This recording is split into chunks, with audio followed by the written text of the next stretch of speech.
Have you ever wondered why two people can work equally hard, take similar risks, and yet end up creating completely different levels of impact? Imagine this for a moment. Two people start businesses at the same time. One opens a coffee shop just like the 10 already present on the same street. The other creates something that has never existed before. Both put in long hours. Both face uncertainty. But only one of them is truly moving the world forward. This simple contrast captures the core idea of 0 to 1. And once you grasp it, your view of business, careers, and progress begins to shift permanently. Most people assume progress means doing more of what already works. More shops, more apps, more content, more competition. This kind of progress feels visible and measurable. The book calls this movement from one to many. You take an existing idea and spread it wider. There is nothing inherently wrong with this approach, but it is not innovation. It is replication. Real progress, according to 0 to 1, happens when you move from 0 to 1. That means creating something entirely new, something that did not exist before, something that opens a fresh chapter instead of repeating an old one. 0 to 1 is hard, precisely because there is no clear path. When you copy, you can follow examples. When you compete, you can analyze rivals. But when you create something new, there is no guidebook. You are stepping into uncertainty. That uncertainty scares most people. Improving what already exists feels safer than inventing what does not. But safety often limits impact, and comfort rarely produces breakthroughs. Think about it practically. If you launch another food delivery app in a market already full of them, you are immediately fighting for attention, margins, and survival. You are entering a game where the rules are already written and the winners are mostly decided. But if you invent a completely new way for people to solve a problem, you are not just playing the game, you are defining it. That is the difference between growth and transformation. This idea extends far beyond startups. It applies to careers, skills, and how you think. When you follow the same path everyone else follows, earn the same qualifications, apply for the same roles, and compete with thousands of similar candidates, you are moving from one to many. You might succeed, but you remain replaceable. 0 to 1 thinking asks a tougher question. What can you do that very few people can? What unique value can you create instead of competing for value that already exists? The uncomfortable truth is that competition often looks productive while quietly destroying value. When everyone races in the same direction, prices fall, profits vanish, and creativity fades. 0 to 1 thinking shifts the focus. Instead of asking how to beat others, you begin asking how to build something so different that competition no longer matters. This mindset also redefines progress itself. Progress is not just faster copies or cheaper versions. It is about creating new possibilities. The invention of electricity reshaped civilization. The rise of the internet gave birth to entirely new industries. These were 0 to 1 moments.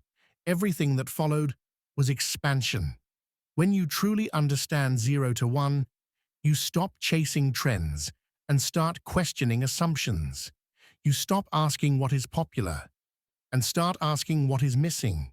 You stop trying to fit in and start creating something original. This mindset is uncomfortable and risky, but it is where real breakthroughs are born. At its core, 0 to 1 is not just a business idea. It is a way of seeing the world. It is the belief that the future is not something we wait for or copy, but something we actively build. And every meaningful change, every great company, and every powerful idea begins the same way. Not from one to many, but from 0 to 1. Once you understand the difference between copying and creating, the next question naturally appears. If 0 to 1 ideas are so powerful, why don't more people pursue them? The answer lies in how humans think. Most of us are trained to agree, not to question. We trust crowds, experts, trends, and popular opinions. This is where contrarian thinking becomes essential, because every 0 to 1 idea begins as a thought that goes against what most people believe. The core challenge is simple but uncomfortable. If an idea is truly new, most people will not believe in it at first. They may laugh at it, ignore it, or even criticize it. History shows this pattern again and again. Breakthrough ideas rarely arrive with applause. They arrive with doubt. This is why 0 to 1 emphasizes asking a very specific question. What important truth do very few people agree with you on? This question forces you to step outside consensus and examine reality for yourself. Consensus thinking feels safe because it reduces personal responsibility. If everyone believes something, it feels less risky to believe it too. But consensus also creates blind spots. When everyone agrees on the same assumptions, nobody looks in the opposite direction. Contrarian thinking is not about disagreeing for attention. It is about seeing what others are missing because they are too busy agreeing with each other. Many people confuse contrarian thinking with being negative or rebellious. That is a mistake. True contrarian thinking is deeply rational. It requires evidence, insight, and courage. It asks you to quietly observe where the crowd is wrong or incomplete. Sometimes the crowd is right, but when it is wrong, it is usually wrong together. That creates massive opportunity for those willing to think independently. This idea is especially important in business and careers. If everyone is chasing the same opportunities, those opportunities become crowded and less valuable. High competition, low margins, and constant pressure are signs that too many people believe in the same thing. Contrarian thinkers look for areas where demand exists but belief does not. They search for problems people underestimate or ignore entirely. However, contrarian ideas come with emotional difficulty. Being early feels the same as being wrong. When nobody agrees with you, self-doubt naturally appears. This is why many people abandon original ideas too quickly. 0 to 1 thinking requires patience and conviction. You must be willing to hold a belief long before the world validates it. That does not mean ignoring feedback, but it does mean trusting your reasoning more than public opinion. Another key point is that contrarian truths are often hidden in plain sight. They are not always dramatic or futuristic. Sometimes they are simple observations that others overlook because they seem boring or uncomfortable. For example, noticing inefficiencies everyone accepts as normal, or questioning rules that exist only because nobody challenged them before. These small insights can lead to massive breakthroughs when acted upon. Contrarian thinking also reshapes how you learn. Instead of memorizing answers, you start questioning questions. Instead of copying success stories, you analyze why they worked and whether those conditions still exist. This approach builds original judgment, which is far more valuable than borrowed knowledge. In a rapidly changing world, the ability to think independently becomes a competitive advantage. As this idea builds on 0 to 1, it becomes clear that creating the future is not about predicting trends, but about discovering truths before they become obvious. Every meaningful innovation begins as a minority belief.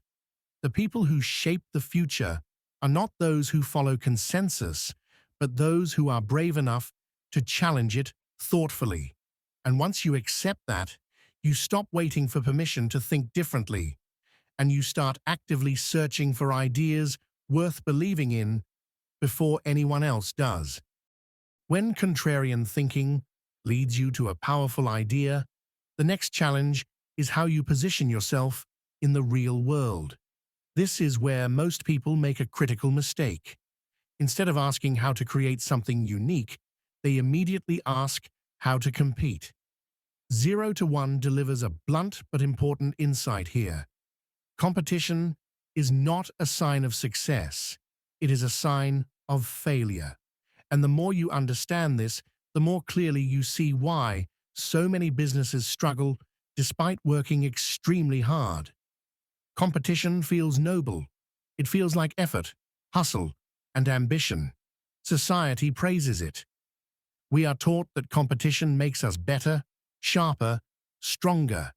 But in business, intense competition often does the opposite. When many companies fight for the same customers with similar products, they are forced to lower prices, cut margins, and sacrifice long-term vision just to survive. Everyone works harder, yet nobody truly wins. The problem with competition is that it focuses your energy outward instead of inward. Instead of asking how to build something better, you obsess over rivals. You copy their features, match their prices, and react to their moves. Over time, your company loses its identity. It no longer exists to solve a problem in a unique way. It exists to not fall behind. This reactive mindset slowly kills innovation. 0 to 1 challenges the popular belief that the best businesses are the most competitive ones. In reality, the best businesses are the ones that escape competition entirely.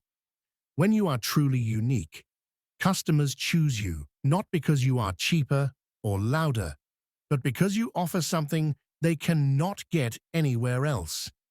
In that situation, competition becomes irrelevant. You are not fighting for attention. You are defining the category. There is also a psychological cost to competition. Constant comparison creates stress, fear, and short-term thinking.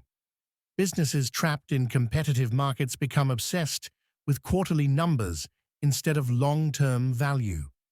Decisions are made defensively rather than creatively. Instead of building a great product over years, companies rush half-finished ideas just to keep up. This is how entire industries get stuck making incremental improvements instead of meaningful breakthroughs. Another important insight is that competition often hides the truth about success. When multiple companies survive in the same space, it looks healthy from the outside. But internally, many of them are barely profitable. They rely on volume instead of value. They depend on constant effort rather than structural advantage. 0 to 1 argues that a business should be designed to win by default, not by exhaustion. This idea applies beyond companies. In careers, competition can also be a trap. If you enter a field where millions of people have the same skills, the same qualifications, and the same goals, you are competing on narrow margins. Even if you succeed, you remain replaceable. The 0 to 1 approach encourages you to build rare skills, unique combinations, or original paths where competition is minimal or non-existent. It is important to understand that avoiding competition does not mean avoiding ambition. It means redirecting ambition toward creation instead of rivalry. The goal is not to beat others at their own game, but to build a game so different that others are forced to follow you or stay out entirely. This requires courage, clarity, and patience, but it leads to far greater rewards. As this idea settles in, a shift begins to happen. You stop asking how crowded a market is and start asking how differentiated you can be. You stop worrying about rivals and start focusing on value creation. And once you experience what it feels like to operate without constant competition, it becomes clear why 0 to 1 makes such a strong claim. Competition may look like progress, but true progress begins when you no longer need to compete at all. If competition is a sign of failure, then the obvious question becomes, what does success actually look like? 0 to 1 gives a clear and surprising answer: monopoly. Not the scary, exploitative version people usually imagine, but a very specific kind of monopoly that is essential for real innovation and long-term value creation. Understanding this idea completely changes how you judge great businesses. Most people instinctively hate the word monopoly. They associate it with greed, control, and unfair power. But the book flips this thinking. A good monopoly is not one that crushes others through force or manipulation. It is one that wins by being so good at what it does that no one else can realistically offer the same value. Customers choose it freely, not because they are forced, but because there is no better alternative. A monopoly in this sense is the reward for creating something truly unique. When a company solves a problem in a way no one else can, it earns pricing power, stability, and freedom. That freedom is critical. It allows the company to focus on long-term improvement instead of short-term survival. While competitive businesses are stuck fighting for margins, monopolies can invest in research, talent, and bold ideas that push progress forward. One of the strongest arguments in 0 to 1 is that monopolies actually serve customers better over time. Competitive markets push companies to cut costs constantly, often at the expense of quality, ethics, or innovation. Monopolies, on the other hand, can afford to think years ahead. They can build better products, improve user experience, and create entirely new solutions without worrying about being copied immediately. Another important point is that monopolies often hide in plain sight. They rarely call themselves monopolies. Instead, they describe themselves as small players in large markets. This is intentional. Saying you dominate a niche sounds dangerous, but framing yourself as part of a broader category feels safer. In reality, many great companies control a very specific market segment almost completely, even if the overall industry looks crowded. This perspective also changes how you evaluate business success. In competitive markets, revenue alone can be misleading. A company may look impressive from the outside while barely making profits.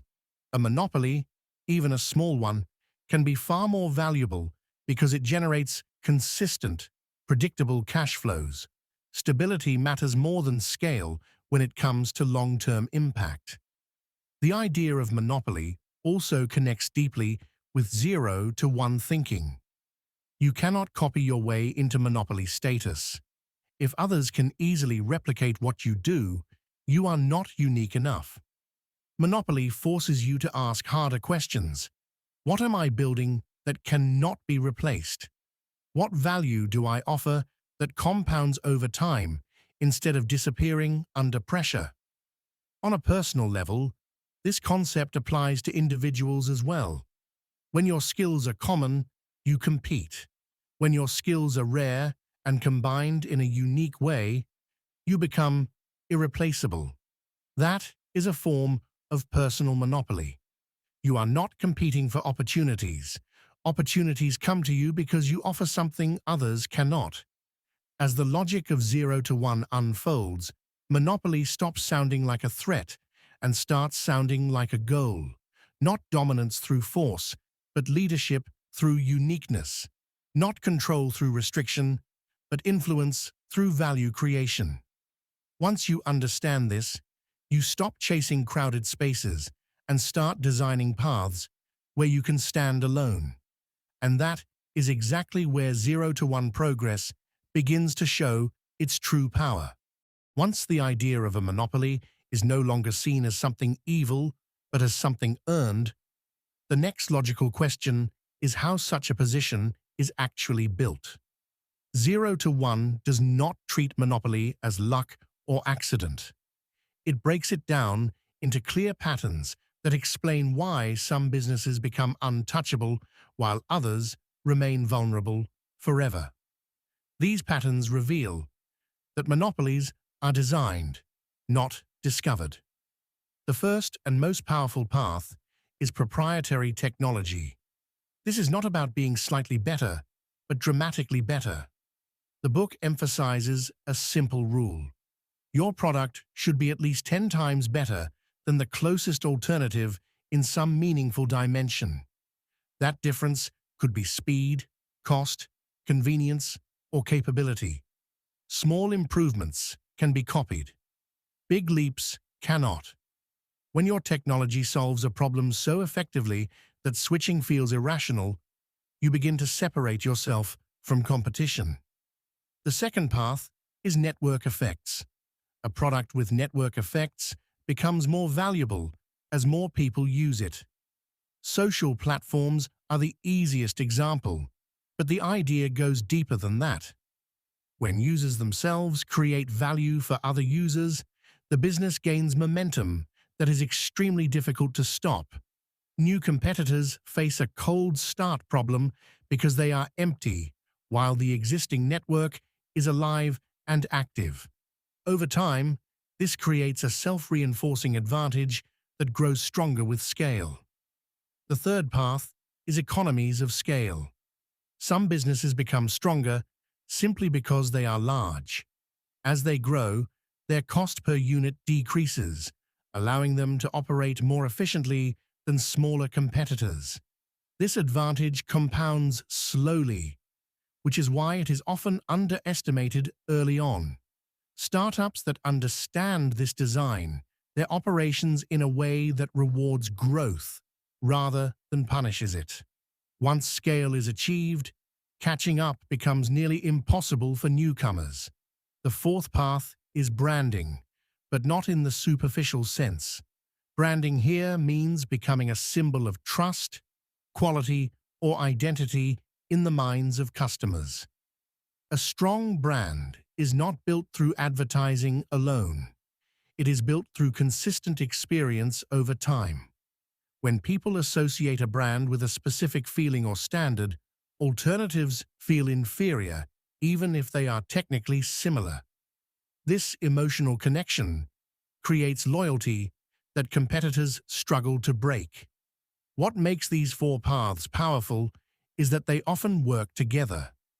A company might begin with proprietary technology, then develop network effects, then benefit from scale, and finally solidify its position through branding.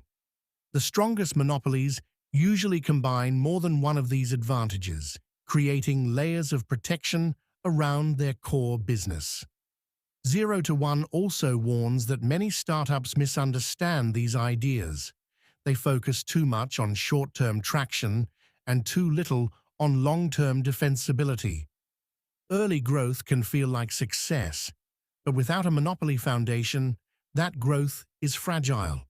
If your advantage disappears the moment others notice you, you are never truly building a durable business. This framework changes how you evaluate ideas. Instead of asking whether something can make money quickly, you start asking whether it can remain valuable over time. You stop chasing easy wins and start designing systems that compound. Monopoly thinking shifts your focus from survival to sustainability. On a personal level, the same logic applies. Skills that anyone can learn easily do not create leverage. But when you combine rare abilities, unique insights, and long-term consistency, you build a form of personal monopoly. You become known for something specific, something difficult to replace. By understanding these four paths, 0 to 1 moves from philosophy to strategy. It shows that monopoly is not about domination through force, but about building advantages so strong that competition fades naturally. And once you see how intentional this process is, you realize that creating something truly unique is not just possible, It is a matter of design, patience, and clarity of thought. After understanding how monopolies are built, the next idea feels almost counterintuitive, yet it is one of the most practical lessons in 0 to 1. Instead of trying to conquer a massive market immediately, the book argues that the smartest way to build something big is to start very small. Not small in ambition, but small in focus. This is where many founders go wrong, because they confuse large markets with large opportunities. Most people believe that a startup should target a huge audience from day one. They think big vision means big market. But when you try to serve everyone at once, you usually end up serving no one particularly well. Large markets are crowded, noisy, and competitive. Entering them early forces you to fight established players with more money, more users, and more influence. That is not strategy. That is wishful thinking. 0 to 1 flips this logic. A small market is not a weakness. It is an advantage. When a market is small enough, you can dominate it completely. You can understand customers deeply, solve their problems better than anyone else, and become the obvious choice. Dominance, even in a tiny niche, is far more powerful than being a small player in a massive space. This approach also allows for clarity. In a narrow market, feedback is sharper and signals are stronger. You know exactly who your product is for and why it matters. There is no confusion about positioning. Customers do not compare you with 10 alternatives because there are no real alternatives. That is how monopoly begins, quietly and often unnoticed. Many legendary companies followed this exact path. They did not look impressive at the beginning because their markets seemed insignificant. But that was the point. By owning a niche completely, they built strength without pressure. Once they became undeniable leaders in a small space, expanding into adjacent markets became natural and almost inevitable. Growth came as a consequence of dominance, not desperation. Another important reason to start small is execution. Big visions can become excuses for weak execution. When the goal is too broad, teams lose focus. Progress becomes abstract. But in a small market, results are measurable. Either customers love what you are building, or they do not. This forces discipline and accountability. It is much harder to hide behind hype when your audience is specific and close. Starting small also reduces risk. Instead of betting everything on unproven assumptions, you test them in a controlled environment. You learn what works before scaling. This learning compounds.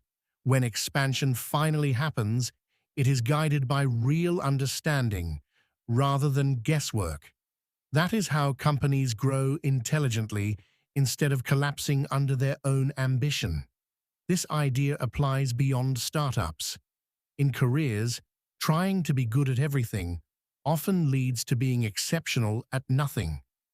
But becoming the best at a very specific skill or niche creates leverage. Once you are recognized for something unique, opportunities expand outward. Your reputation grows faster because it has a clear foundation. The deeper message here is about patience and sequencing. 0 to 1 is not against big outcomes. It is against premature scale. It teaches that strength must come before size. A weak company in a large market will struggle, but a strong company in a small market can rewrite its future. When you truly absorb this lesson, your mindset shifts. You stop chasing attention and start chasing mastery. You stop worrying about how big the opportunity looks today and start focusing on how completely you can own it. And once you own something fully, expansion is no longer a risk. It becomes the natural next step in a journey that began by starting small and thinking long-term. Once you accept the power of starting small and dominating quietly, a deeper question begins to surface. Where do these overlooked opportunities actually come from? 0 to 1 answers this through one of its most thought-provoking ideas: secrets. This concept goes beyond business strategy and touches the way most people misunderstand the world around them. A secret in this context is not something mysterious or hidden behind locked doors. It is a truth about how the world works that very few people recognize or believe. The modern mindset assumes that almost everything important has already been discovered. People believe that progress now is only about incremental improvement, not breakthrough. This belief is dangerous because it closes the door to original thinking before it even begins. When people stop believing in secrets, they stop looking for them. They assume that if an opportunity were real, someone else would have already taken it. This creates a strange paradox where obvious problems remain unsolved simply because everyone believes they must already be solved. 0 to 1 challenges this assumption directly. It argues that the world is still full of secrets, waiting for those who are willing to look where others are not. Secrets often exist in areas people consider boring, unglamorous, or too difficult. They live inside inefficient systems, outdated rules, and accepted limitations. Because these areas lack excitement, they attract less attention. That lack of attention is exactly what creates opportunity. When everyone is chasing trends, the real leverage hides in what people ignore. Finding secrets requires a shift in how you observe reality. Instead of asking what is popular, you ask what is broken. Instead of asking what people want loudly, you ask what they need quietly. This kind of thinking demands curiosity and honesty. You have to be willing to question assumptions that others accept without thought. Many secrets are visible only to those who are close enough to a problem to notice its flaws. Another important aspect of secrets is that they often feel uncomfortable. If a truth were easy to accept, it would not remain a secret for long. Secrets challenge existing beliefs, industries, or identities. That is why they are resisted. When someone points out a hidden opportunity, the first reaction is usually disbelief rather than curiosity. This social resistance is one of the reasons secrets stay hidden. 0 to 1 also explains that great businesses are built by discovering secrets and organizing them into reality. Innovation is not random inspiration. It is the systematic search for overlooked truths. Once a secret is discovered, the challenge becomes execution. The gap between knowing a secret and turning it into value is where skill, timing, and courage matter most. This idea also reshapes how you think about education and expertise. Traditional learning often teaches what is already known. While this knowledge is useful, it rarely leads to breakthroughs. Secrets are found at the edges of knowledge, not the center. They belong to those who combine learning with observation, theory with real-world exposure. That is why many powerful ideas come from people who deeply understand a specific problem rather than those who simply study it from a distance. On a personal level, believing in secrets changes your relationship with the future. Instead of seeing the world as complete and fixed, you begin to see it as unfinished and flexible. You stop assuming that all paths are already taken. This belief alone can be a competitive advantage.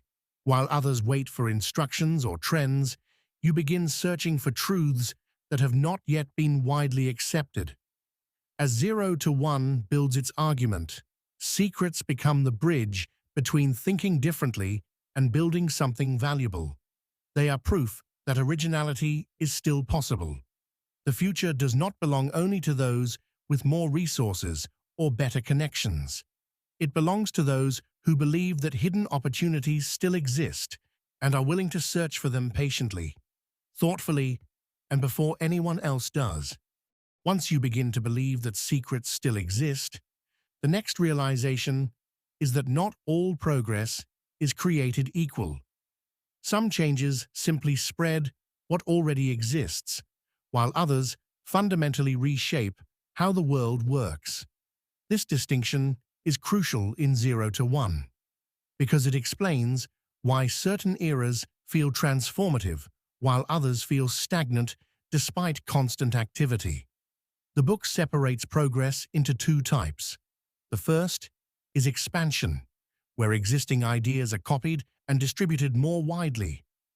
When a successful model is repeated across countries or markets, the world looks busier and bigger, but not necessarily better. This kind of progress increases scale, not depth. It improves access, not capability. While expansion can create short-term growth, it rarely creates long-term breakthroughs. The second type of progress comes from technology. Technology, in this sense, is not about gadgets or apps. It is about solving problems in entirely new ways. When technology advances, humanity gains new tools, new abilities, and new options that did not exist before. This is vertical progress. It moves society from 0 to 1. Everything else that follows is built on top of that leap. A common mistake people make is assuming globalization and technology are the same. They are not. Globalization spreads ideas. Technology creates them. You can take an existing system and scale it worldwide, but if the system itself is flawed or limited, scaling only magnifies those limits. Without new technology, progress eventually slows, no matter how efficiently ideas are shared. 0 to 1 argues that modern society has become overly focused on distribution rather than creation. We are extremely good at copying, optimizing, and scaling, but less committed to inventing. This is why many industries feel stuck, making incremental improvements instead of bold leaps. The mindset has shifted from asking, "What can we build?" to "How can we distribute this faster?" Real technological progress requires long-term thinking. It demands patience, experimentation, and tolerance for failure. These qualities are uncomfortable in a world driven by short-term results and quick validation. As a result, truly transformative ideas often struggle to gain early support. They do not fit neatly into existing models, and that makes them risky to pursue. Another important insight is that technology is fundamentally about problem-solving, not convenience. The most valuable technologies address hard, meaningful problems rather than superficial ones. They change what is possible, not just what is popular. When technology is used only to capture attention or reduce friction in trivial tasks, its potential is wasted. This perspective also changes how you evaluate startups and innovation. Instead of asking whether something is trending, you ask whether it creates new capability. Instead of measuring success by user growth alone, you examine whether the product solves a problem in a way that was previously impossible. This lens filters out noise and highlights true progress. On a personal level, this idea applies to skills and thinking as well. Learning tools that simply make you faster at common tasks keeps you competitive. Learning skills that allow you to do things others cannot makes you valuable. Vertical progress in your own life means developing abilities that open new paths rather than crowding you into existing ones. 0 to 1 ultimately warns that a future built only on expansion is fragile. Without new technology, society becomes dependent on rearranging existing resources instead of creating new ones. That leads to stagnation, conflict, and diminishing returns. Progress slows not because effort disappears, but because imagination does. As this idea connects back to secrets, it becomes clear that technology is the mechanism through which hidden truths become real-world impact. Secrets reveal what is missing. Technology makes it possible to build what is missing. When these two come together, progress accelerates in a way that no amount of copying ever could. And that is why 0 to 1 insists that the future is not something we scale into existence, but something we invent. As the picture of innovation and technology becomes clearer, there is a dangerous assumption that often sneaks in without being noticed.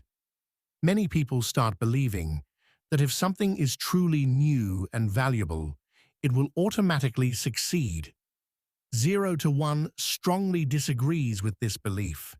In fact, one of its most practical warnings is that even the best technology can fail if it is not distributed properly.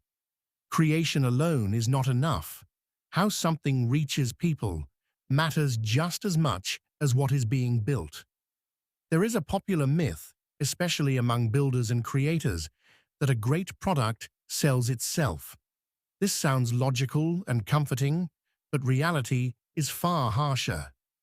The world is full of well-designed products that never found users, customers, or adoption.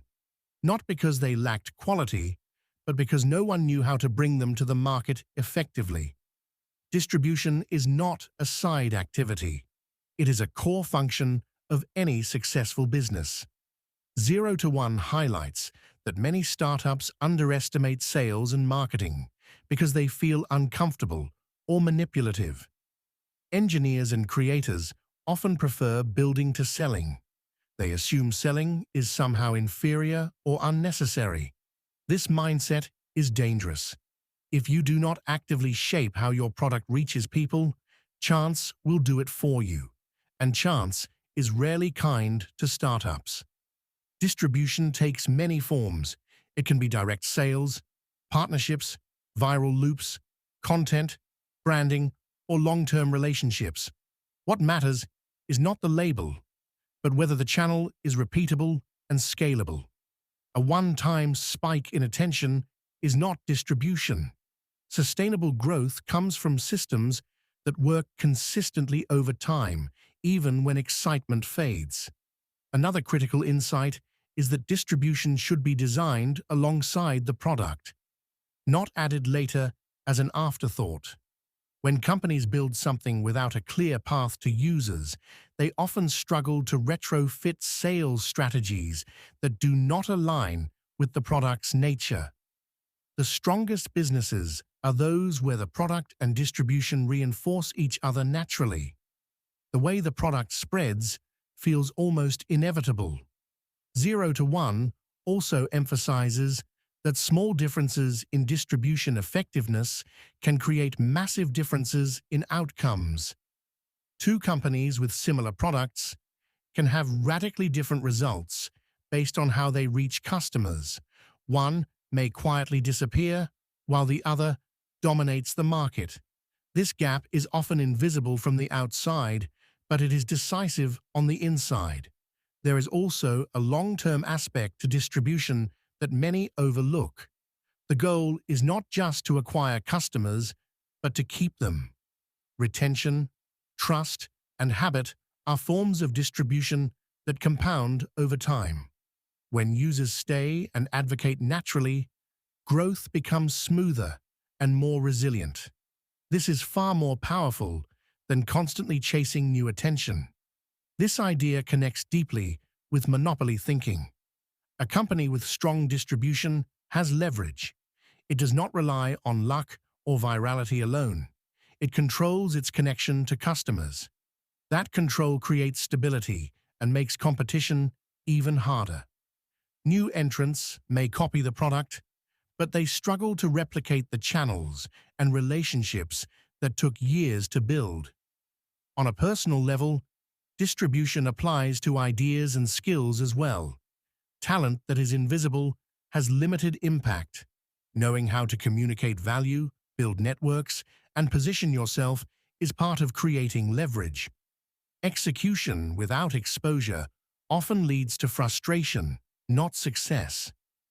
As 0 to 1 continues to unfold, this lesson grounds the philosophy in reality. Innovation creates possibility, but distribution turns possibility into impact. Ignoring it does not make it disappear. It simply shifts power away from you. When creation and distribution work together, ideas do not just exist. They move, spread, and shape the world in lasting ways. After understanding creation, secrets, technology, and distribution, everything finally points toward one deeper question. How do you actually think about the future itself?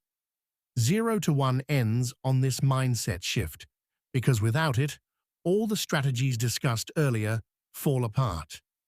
The book argues that the future is not something that simply happens to us.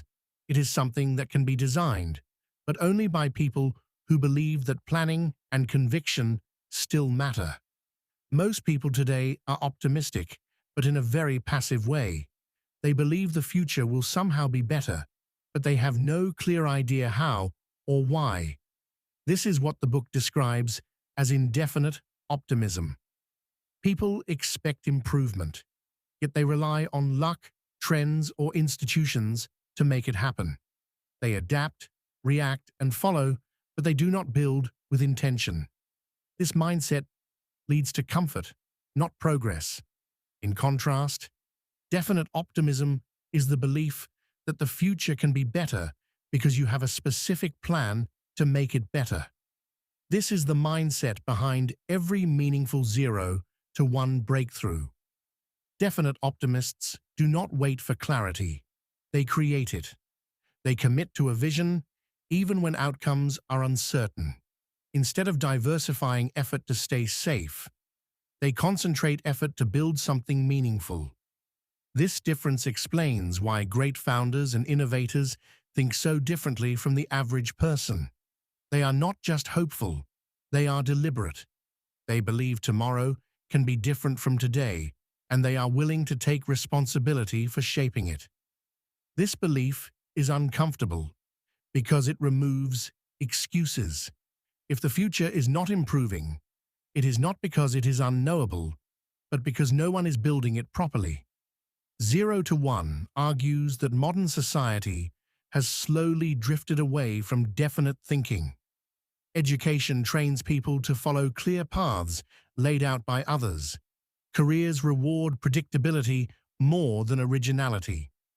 As a result, many talented people choose safe roles instead of ambitious projects.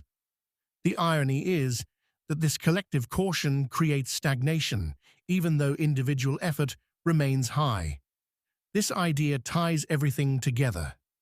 0 to 1 progress requires contrarian thinking, monopoly building, discovery of secrets, real technology, and strong distribution. But none of it works without the belief that the future is something you can intentionally shape. Without definite optimism, people default to copying what already exists because copying feels safer than creating. On a personal level, this concept is powerful. It forces you to ask uncomfortable questions about your own direction. Are you building towards something specific, or are you simply reacting to circumstances? Are you following paths because they are proven, or because they align with a vision you actually believe in? 0 to 1 is not asking everyone to start a company. It is asking everyone to stop outsourcing their thinking about the future. When you adopt definite optimism, your decisions change. You value long-term learning over short-term comfort. You choose depth over popularity. You commit to ideas that may take time instead of chasing quick validation. This mindset does not guarantee success, but it dramatically increases the chance of meaningful impact. Ultimately, 0 to 1 is not a book about startups alone. It is a framework for how progress happens and why it often does not. It challenges you to stop seeing the future as a continuation of the past and start seeing it as an open space waiting to be shaped. Every breakthrough, every monopoly, and every real innovation begins with someone who believed the future could be designed and acted accordingly. If you found value in this journey through 0 to 1, take a moment to like the video and subscribe to my channel, Audiobook Library, where we break down powerful books, ideas, and mindsets that help you think deeper and build smarter. Your support helps this channel grow, and more importantly, it helps bring ideas like these to people who are ready to move from copying the world to creating it.